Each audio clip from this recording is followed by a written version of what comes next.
The views discussed in this conversation are the views of individuals and not of Arrington Capital. This podcast is provided solely for informational purposes and is not financial, legal, tax, or investment advice. The participants of this podcast are not recommending any particular security, protocol, token, financial instrument, or other tradable asset or any investment strategy. It is not offering to sell or soliciting to buy any security or asset. Hi, everyone, and welcome to the Pirate Pod from Arrington Capital. We have a special guest today with Ron Palmieri, and Michael Arrington will be chatting with him about how he's at the intersection of AI and what he's doing with his new data marketplace. Mike, do you want to kick us off here?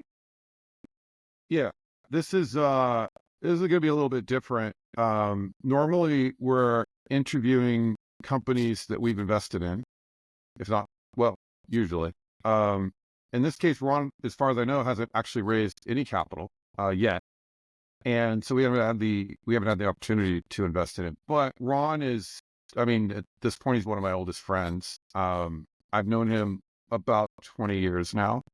We go way back to the early TechCrunch days. He's been a venture capitalist, an entrepreneur, a really good friend to me, and he worked at Arrington Capital. He was a partner here. What years were you here, Ron? 19, 20, and 21. Yeah. So I guess that is the early years. We started in 18. And you did great work with us on special projects, raising money, getting us into some deals we would have never seen. Made some good money. You were here in the good years. Then you got out right before the hell of, I guess, 22, right? Yeah, exactly. Thanks. So, when I first met Ron, deep in Silicon Valley, I was actually down near Palo Alto. He was up in San Francisco, I think. And I think the first time we met was to talk about possibly you acquiring TechCrunch, which ultimately didn't go anywhere. But you guys were incubating and starting companies, and you were a founder or co-founder of a bunch of great companies. And like my favorite one is was it called Grand Central? And it became Google, what is now Google Voice, which is a big part of just internet infrastructure. And I was mad because that you had broken the news in the New York Times. I was reading this fantastic article in the New York Times about this amazing product, and that was my thing. So I was super annoyed, but that's fine. And OpenDNS and, a bunch of others. And it wasn't, and you really didn't have a specialty. You guys were starting companies in deep tech and consumer and all over the place, and just had some really big, fun successes. You eventually went off, started your own company. I think that was maybe the biggest investment that we had made through Crunch Fund, my venture fund at the time. So you're really good at investing. You're really good at being a founder. And now you're starting this. And so today we're talking about TrainSpot. Again, we haven't invested because you haven't raised any money. It's not even strictly speaking Web3. In fact, I don't think you're going to have a coin or anything. Who knows? But it's AI related. It's actually it's a super interesting approach to a real problem in AI. And I think that's why our audience is going to be super interested in this. And of course, a lot of people who know the fund know you really well as well. And it's great for everybody to see you. So with that being said, that's kind of the intro. Let's just talk about TrainSpot. And I know a little bit about it, but I don't know a lot. So this interview will actually be me learning more about it. Cool. Well, again, thanks to you both for having me on. I know that this has become a really important part of how the fund is engaging the community. So it's cool to be here. Yeah. And so Mike, you may remember, one of the things we did way back in 05, 06 was a company called Swivel, which we ended up doing that conference, if you remember, in Istanbul. It was, yeah. So I've been super interested in kind of the implications of data for a long time. Swivel was pretty cool. It was basically a site where people could tell stories through data, upload data.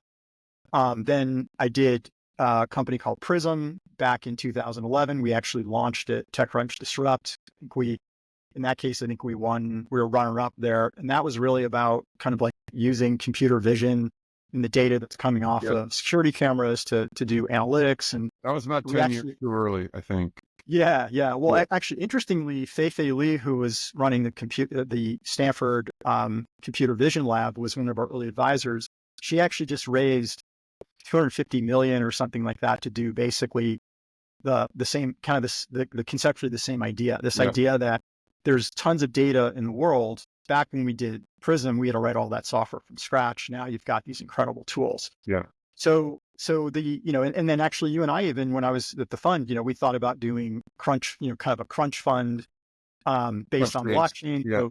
So, it's just, so data, the data and content has just always been like a really interesting sort of, kind of area for me. And, when, so the idea for, TrainSpot came along, basically when I started looking about, just to stop you, like tell everybody like what TrainSpot is first and then backfill. I think it's, because nobody knows yet. Yeah. Right. So TrainSpot, succinctly put, it's a two-sided marketplace for AI related content and data. And so, if basically, and I think people have become aware, a lot of the training that's going on for the major models or even sort of the AI pipeline as it relates to applications has this insatiable demand for data. Like, literally the entire web has been scraped and, and books have been scanned and all this kind of stuff so that these models can be trained.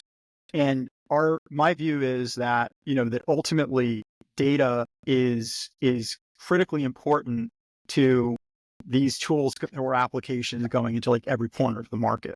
So what we're really focused on is this idea that if you are the creator of the data or you own the data, so basically the rights holder, whether you have a YouTube channel like you guys now have, or what you did when you were running TechCrunch, a website that, that's basically a media company, that stuff is massively valuable to AI models and AI enabled applications.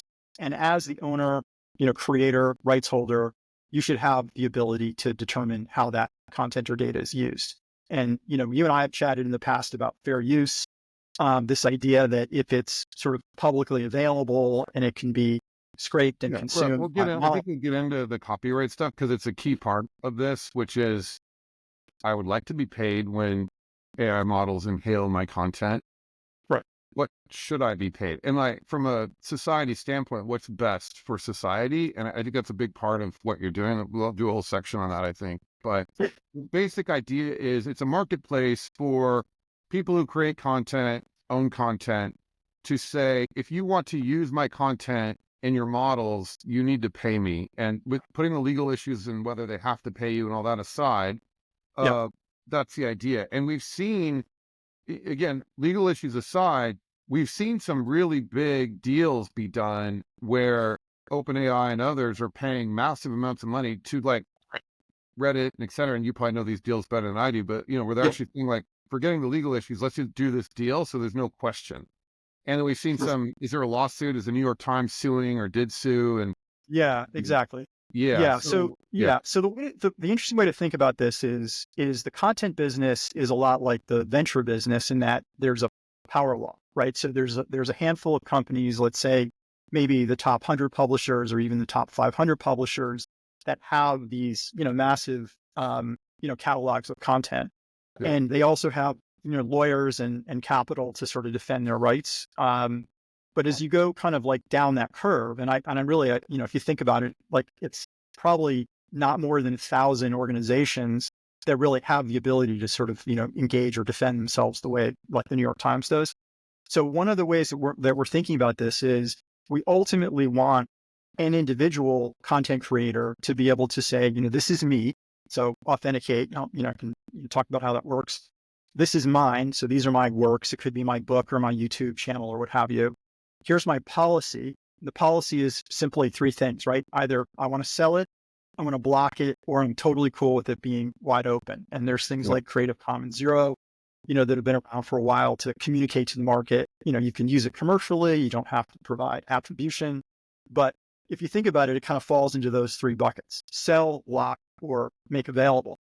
And what we're really looking at doing is it's kind of, this is a bit of a moonshot in the sense that, we really see this for the representation of any human creativity or knowledge, right? So anything that can be defined as text, audio, video, source code, can ultimately be put into TrainSpot, authenticated down to the owner so that their policy can be known, because this is also a challenge, right? Like, let's say you were still running TechCrunch and people were scraping your site, you would have to play whack-a-mole with all the scrapers. Like you can block OpenAI, their scraper, but maybe they're actually getting that content from another source, right? So what we're trying to do is flip this. So one of the things that we've launched with our platform is a public API that allows you to say, here's my policy, and it applies to anybody that's using it for this purpose. So we've got the two-sided marketplace, which is always a challenge, right? Because you've got the cold start problem. You need supply in order for there to be demand. We also see this as something that needs to work at internet scale. So again, so that anybody can use it, and the UX, the user experience is like, basically like, eBay. You find the thing, you can buy it. We've integrated, partnered with Stripe to do that. So, which is cool, just hitting on the Web3 stuff. Stripe just acquired, a crypto company so that stablecoin can become part of that, which is interesting because, we're looking at this as a global, at sort of global scale. It's kind of cool to be able to incorporate stablecoin into payments. Ron, when you say you partnered with Stripe, does that just mean you're like using Stripe? Yeah. Okay. But I mean, Stripe, Stripe actually has, a whole process to become like a verified, kind of verified and all that sort of stuff. It's pretty cool because one of the benefits is Stripe has identity verification and some other tools. I mean, that Stripe has really become kind of pretty amazing. When Stripe first launched, I think they'd done a round or two, and I covered it on TechCrunch. But when I first launched my first venture fund, it was 2011. I was trying to get into a Stripe round, and one of my like good friends, he's a famous developer. You probably know the story. I asked him like, "Hey, so I think I can get into Stripe. Should I?" And he's like, "It is the dumbest thing." He's like, "Yeah, it's fine, like whatever, but like this is so easy what they're doing, and like, he's like, there's no way they're gonna win." And I disregarded that because I'm not a moron. And I did try to get in the round, but like the round had closed like 3 months before I closed my venture fund, and I just couldn't put enough pressure on them to reopen the round. But I always remember like this very smart person saying how dumb Stripe was. So unrelated to this. But. Yeah, a lot of people missed it actually, because it was viewed as, I think initially it was viewed as kind of a thin layer on the payment system. But the reality is, if you look at how they've executed, it's been pretty amazing. It just shows where the value.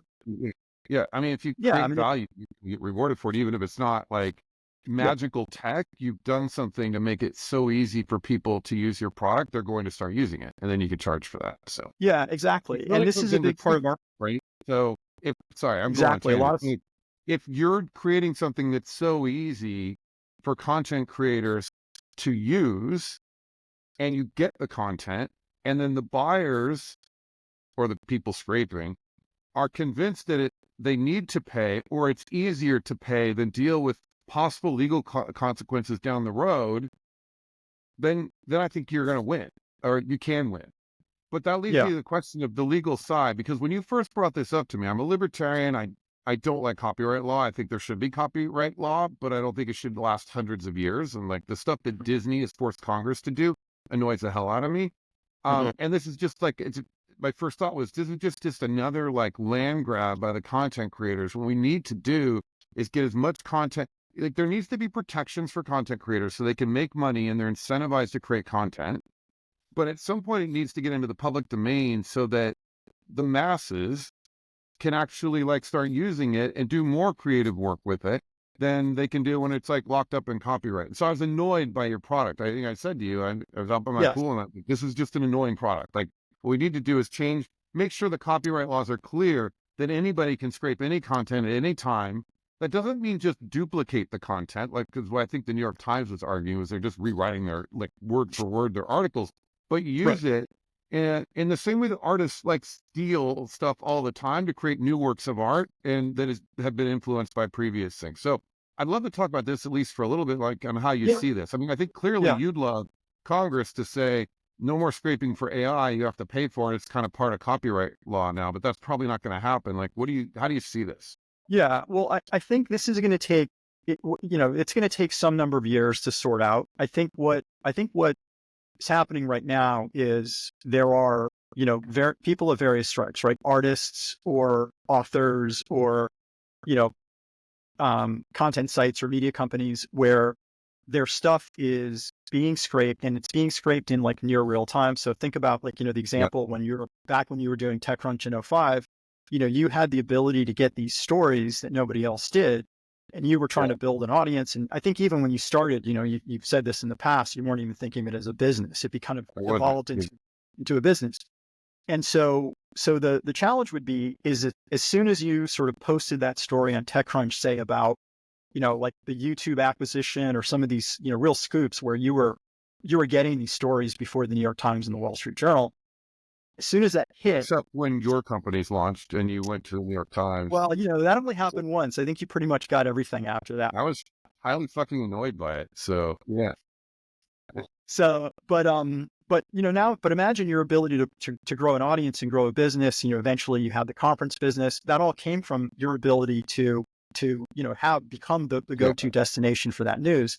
If that was in something like a, Chat GPT, where people were going there instead of you would literally just be fodder for their traffic and for their engagement. I mean, maybe. I don't know. Yeah, maybe. I mean, I think I created a community, which is hard for an AI to duplicate, but I get the point. I just, there's a few things I'm thinking of, like, one, Chinese companies, and not to pick on China, but, people outside the U.S. jurisdiction who just can ignore U.S. law, which is mostly China, they don't have to abide by any of this. They can, unless you can block them, which is basically impossible, they can scrape all they want, which gives them an advantage if people are forced to pay in the U.S., but not in other countries. Like, we will fall behind in AI trade. Yeah, I mean, it's an interesting point. I mean, I argue that, what differentiates, the United States? One, it's, I mean, the rule of law is important, capitalist sort of capitalism as opposed to, sort of top-down directed economy. I mean, like,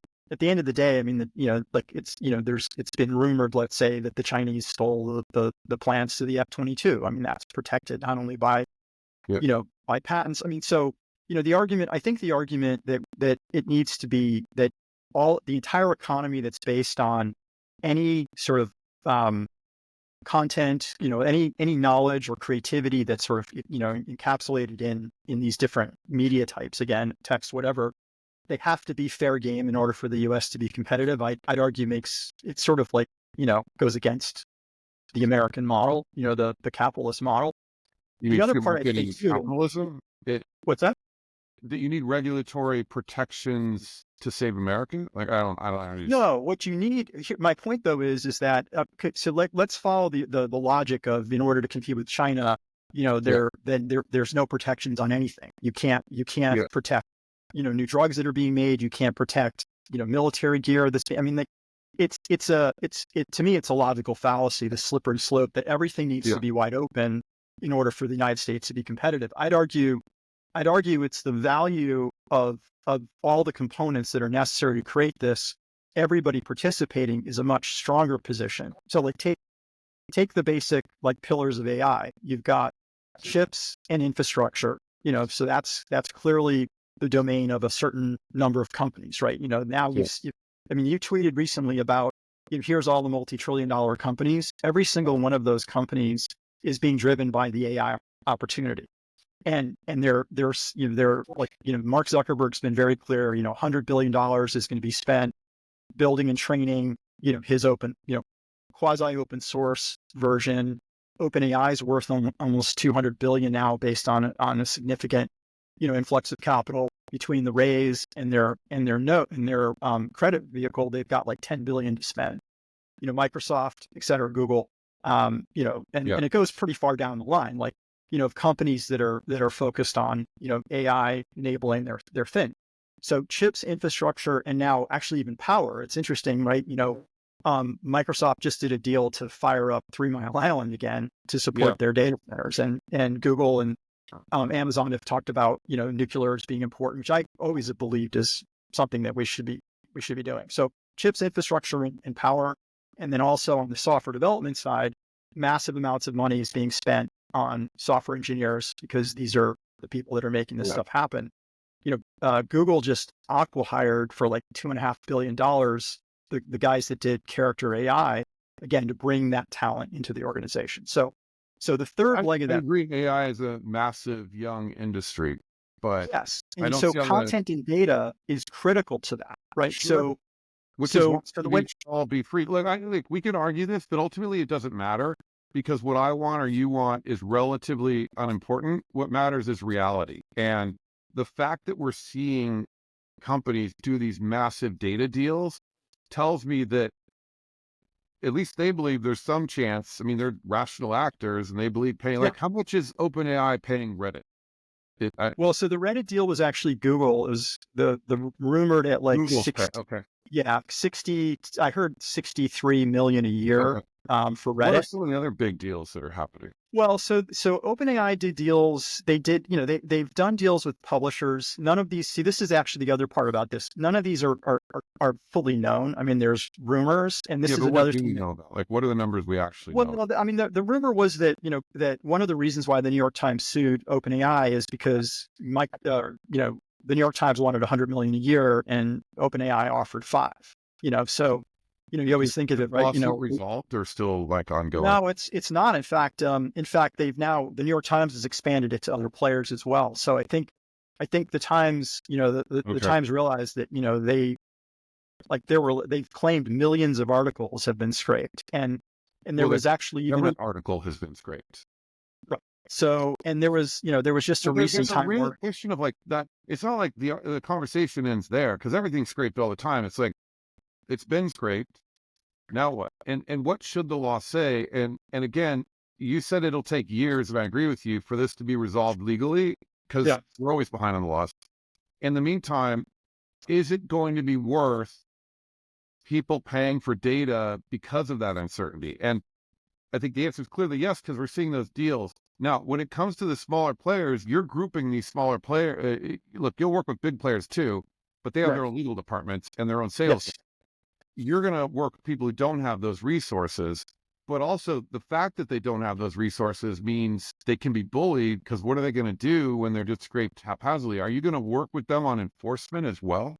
Well, so this is a really good point, right? So as I said, the approach we're taking, right, is a two-sided marketplace, but it's Right. also this idea that on the content side, what we're really trying to communicate is that the small players that don't have the resources to defend themselves really have an imperative to sort of take an action of being part of a commercial At solution. least it So shows when I their think intent about, for sure, right? It shows yeah, their, and yeah. and so imagine, like, there's 100,000, there's a million, there's 5 million sort of smaller players that are on the platform. First of all, there's a bunch of benefits, right? One is we start to drive transparency into the value. Like, an idea that we're Yeah. really excited about is using the platform and insight into how much stuff is selling for, or what offers are Mhm. happening, to be able to price it. So this is similar to, like, what Zillow did with Zillow estimates. People, Yeah. love looking at their house relative to other things.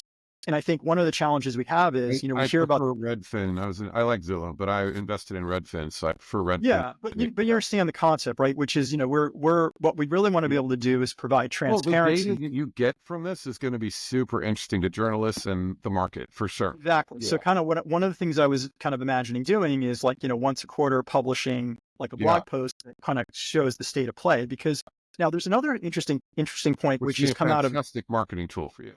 yeah, no, Yeah. totally. And it's also going to be valuable because then people understand, like, hey, I might have data that's actually quite valuable in So how this, valuable is, like, let's say it's 2010, the year I sold TechCrunch. I've been going for 5 years. I know it's going to be hard, if not impossible, to answer this question, but like, if I'm like, oh, I want to work with TrainSpot, which by the way, I'm wearing a t-shirt. You gave me your t-shirt. So is this the final logo? it is, yeah. Yeah. Other than the fact that it reminds me of the movie Train Spotting, right? Yeah, yeah, Which is a crazy movie. yeah. I Cult love it. classic. So, uh, if I was like 2010 TechCrunch, you're fully launched, and I'm like, okay, well, I'm happy to work with you. How much money am I going to make? What would the answer be? Well, so the interesting thing about TechCrunch is TechCrunch would have been, at that time, would have been massively valuable, right? Because the stuff. I mean, first of all, you personally have a voice, meaning, like, you have a writing I have style. a So, writing style, and there was breaking news, but it wasn't like deep, insightful literature, right? well, but here's the point, though, right? Is that and this is the reason why you did Crunchbase as well. Like Yeah. there's so much data embedded in those stories, right? And so ultimately, when you think about like how much money ended up going into tech, I mean, TechCrunch at that time was sort of like the first revision of history. Flattery's great, but I'm literally saying, like, you're the sales guy. I'm like, how much you gonna pay me? I mean, listen, I think it's if you look at some of these deals that are being done, these are like, some of the deals like, the Financial Times or whatever, those might be $5 to $10 million a year deals, and so if you think about, the fact that those per year, absolutely. Yeah. Absolutely. And, and so at Crunch after 5 years, I'd make $10 million a year just on the data. I could get I would my libertarian tendencies on this real quick if you're going to pay me that much. So. Yeah, exactly. Well, that's the point. And so the other part about this too, which is interesting. I have more questions. Although if you have a key point to make, go ahead and make it. Well, the only point I wanted to make is what I'm also finding as we're talking to, these potential sellers on the platform is that it's a little bit of the iceberg idea, which is, you published a story, right? And maybe there's a certain set of things that were in the story, but there might be a lot of other artifacts that you had that led to that story. It could have been, some financial model, or it could have been some additional stuff. And so that stuff ends up being incredibly valuable in the AI context. So I'll give you a simple example. A good friend of mine, tech guy, he now has a side business where he takes really nice, high quality videos of classic cars. So he does like 5 to 7 minute videos of like E-type Jaguars and all this other kind of stuff. And when I was talking to him, he's like, yeah, I have a 5 to 7 minute video that's, high production value. Hours and hours of like. Exactly. 17 terabytes of 4K video plus high quality images. I mean, he like almost does like a forensic photo shoot of the car. How do you get that into TrainSpot? Does he upload that? It's on the internet, right? Well, no, this is my whole point, right? And this is why I think the people that are like, hey, all of your data is mine kind of idea is they're missing the point that there's a lot of other data that's not quote unquote publicly available that would make it super valuable. I mean, I can imagine the AI companies salivating over that, but how do you get it into TrainSpot? Like very, very easily. So we have a concept of a listing, and a listing is just a description of what it is you're offering, right? So my friend could say, here's my YouTube channel, and this is how much I'm willing to, sell it for, or you can make me an offer through the platform. We have this almost like NASDAQ level, I find the thing I could offer, the offer can get accepted in the transaction can go through. Yeah. But the other part is basically you'll be able to upload your content, or we'll be able to proxy like an S3 bucket. So let's say he's got 17 terabytes of data. Are you literally going to ask him to upload it to your servers or what? Or if he has it in a place, we can proxy it. Like, so again, like S3 is, Amazon's, file storage. Does he? I assume in his case, it's on local hard drives just because there's no reason. It is. So he actually wants to upload it because he wants it, because if you upload it, then what we can do is we can tie it to an active subscription. So you can only access it if you have an active subscription. Yeah. We can also do auditing as well. So, the customer went and grabbed. I get this point. I think it's great. Yeah. I have a different question though. Like, let's say I have a YouTube channel. No, we do have a YouTube channel. This is one of the places we publish our podcast. Is that YouTube's data or ours? Like, if I have a YouTube channel, can I become part of TrainSpot, or is that something you're trying to do with YouTube? Yeah, you retain the rights. You retain the rights to what you upload. I mean, YouTube obviously has a whole model to be able to show it. But, this is where it becomes an additional revenue. AI guys are scraping YouTube, They are. And this is the problem. And that's directly counter to YouTube's terms of service. Anybody that scrapes a video off of YouTube is violating the YouTube terms of service. So this is another problem, right? Is that, there are these no trespassing signs up on the internet, but because people are like, everybody's doing it, that's not illegal. Does Google violate it as well for training their own models? So YouTube has come out with a statement saying that they don't do it. So, you got to kind of keep them at their word, but other companies certainly are. Do you think they are doing it? There's no way to know, but clearly. Well, there's no way to know. I mean, here's the thing, right, is one of the things that absolutely is fair use is for research and development, so you can argue that if you're doing something where it's not part of a commercial solution, as soon as it sort of like slides into the where what you've done is now part of something you're charging, customers for, that's when you kind of trip, you trip the wire. Okay. So yeah, I mean, the funny part about it too, right, is in this, I think you and I share a lot of the libertarian ideas about, like, the optimism and things that should be created. The real issue is just, like doing it in a way that provides an opportunity more broadly, and ultimately, Yeah, look, I think it's great to like say you're fighting for the little person is awesome. Is an awesome way of doing this. Are you actually? There was a company, arguably a competitor, right? I don't remember the name of it, but I think Andreessen Horowitz invested in it. Like, so Andreessen did. It wasn't Andreessen. I mean, Andreessen's point of view is this is absolutely fair use. yeah, There are some other companies. There are some startups. I think the thing here though is it isn't the other startups that I'm worried yeah, about. you never worry about your competitors. They tend to Yeah. put themselves out of business. I've always found. Yeah. But there is some interest in this space. There is, which to me, like, I mean, pretty much everything we've ever done, there's always been other people Yeah. sort of like thinking about I mean, if you're so early that nobody, I mean, and unfortunately I've been a decade early before. Yeah. That's not fun, right? Because Yeah. decade early, you solve but problems, but there's no market for what you're doing. yeah. And so, as they say, anyway, so you're not worried about competitors. I'm But much more concerned about breaking through the noise, because AI is not a secret anymore. Like when I first started thinking about it, yeah, it was actually even pre-GPT-3, quite honestly, because there was another business I wanted to do. The original idea I was kind of playing around with was a Spotify for digital art to be displayed on, TVs or whatever. We talked about that one a long time ago. Yeah. You were deep in negotiations with a major television, like, a company that makes TVs. Yeah. And I actually kind of like that idea, but I think this one's better. Are you going? Yeah, well, this one, what I like about this one is, as I said, it's a moonshot. Like if we're successful, it's because we break through the consciousness of rights holders and help them understand that this is like an imperative. Like if they don't become part of a commercial solution, they're going to continue to allow, this notion that the only alternative is to steal it, and, Right. and so, and it's hard, right? Because again, we're trying to reach, the small publisher, the YouTuber, the artist, the author, and we really see this as it has to be kind of a movement within those. Yeah. You need a political, cultural movement to happen alongside this. So, yeah. All right. It's weird. I mean, you've raised so much money. You're great at raising money for everything. You chose not to this time. What's the thinking behind that? I mean, will you raise capital? Do you need to, or? No, I would, we would like to. I think one of the things that we decided, so very interestingly, like I'd say about a year and a half ago, I went out and started talking to some friends of mine, who were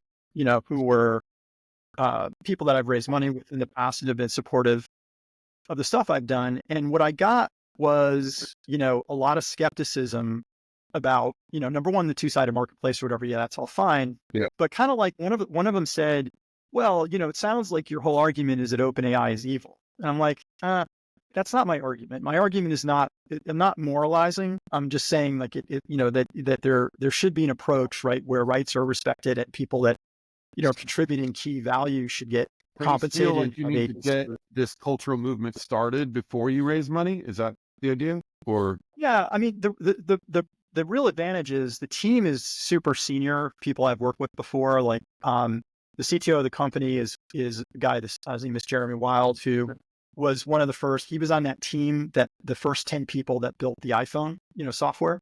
So like just really tremendous. And another one is David Temkin, who ran the product effort for Google's like search advertising business and privacy around that. I mean, so the team, so we have the advantage of like being able to do this without having to go raise money to start. So we've gotten here, where we've self-funded it, and and ultimately, there's always a double-edged sword on raising. As soon as you raise, then you have to deal with the the view of like, well, don't try to go after the whole problem, look for the thin wedge and just do books or whatever. And, and that's all well and good. I mean, there's a lot of logic to that, but ultimately what I'm really trying to communicate to the market is that every single person whose livelihood is based on anything creative or kind of their knowledge is part of this. And that's why I kind of think of it as like a moonshot, because it's got to be everything, because everything's being scraped and everything's valuable. But the part that's unknowable is how much individual things are worth, and that you can only do that in a transparent marketplace. Yeah. The vast majority of the stuff, just like, think of it like, like Spotify, right? Taylor Swift makes $1 billion a year, so kind of put her in the category of like the New York Times or whatever, with their millions of stories. But the long tail of Spotify, nobody makes real money, but there are other reasons why they want to be there, and so that's how I look at this. Okay. The website's live? It is. Yeah. So it's trainspot.ai, and I can kind of very quickly show you what it looks like. You just launched, right? I know you launched like a week. We just launched this week. And so basically, if you can see, we're very much focused on this, data marketplace for AI, but the key positioning again is that it has to work for everybody, the big guys, the small guys, and sort of the in between.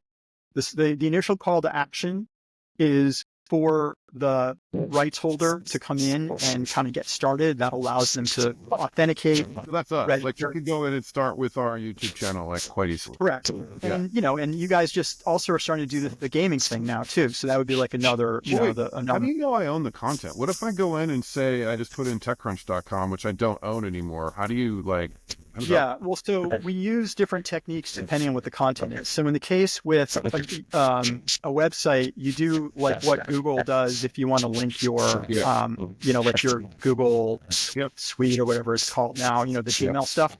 You do that. There's two ways to do it. One is via DNS and the other is via file. So you basically, we try to close loop verify. How do I do where it is? Where I can't go in and like alter the website. With the YouTube channel, it's actually kind of cool because it's one of the easier ones to do. You click get started. Yeah. You sign up with Google. So I'm just going to link it to my personal Gmail here. I throw in a username. So I'll just do like my Twitter handle. And then here's YouTube.